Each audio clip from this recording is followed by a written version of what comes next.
আসসালামু আলাইকুম রহমতুল্লাহ। প্রিয় দর্শক, কেমন আছেন? আশা করি ভালো আছেন। প্রিয় দর্শক, এবার টিসিবির ভবনে আগুন এবং 10 মিনিটে সেটি নিয়ন্ত্রণ করে আসছে। দেখতে পাচ্ছেন আপনারা, এই অংশটায় আগুন লাগছে, এর কারণে এই ছাপটা আপনারা স্পষ্ট আশা করি দেখতে পাচ্ছেন। প্রিয় দর্শক, রাজধানীর কাউরান বাজারে টিসিবি ভবনে অগ্নিকাণ্ডের ঘটনা ঘটেছে। তবে ফায়ার সার্ভিসের 2টি ইউনিট ঘটনাস্থলে পৌঁছালে 14 মিনিটের মধ্যেই আগুন নিয়ন্ত্রণে এনেছে।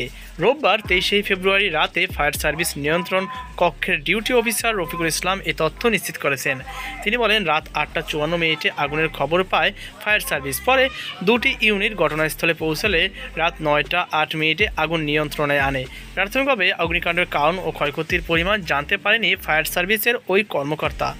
প্রিয় দর্শক, এই ছিল আমাদের সর্বশেষ আপডেট। এই নিয়ে আপনার কি মতামত? আপনার কি মনে হয় এই আগুন কীভাবে লাগতে পারে? আর এই আগুন লাগানোর পিছনে যদি কেউ লাগিয়ে থাকে তাহলে তার উদ্দেশ্য বা কী থাকতে পারে, কিংবা এই আগুনটা কি কোনো সার্কিটের কারণে হয়েছে কিনা?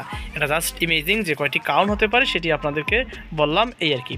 তো এই ছিল আমাদের সর্বশেষ আপডেট। ভিডিও সংক্রান্ত কোনো মতামত থাকলে অবশ্যই কমেন্টে জানিয়ে দেবেন। আজকে পর্যন্তই, আল্লাহ হাফেজ।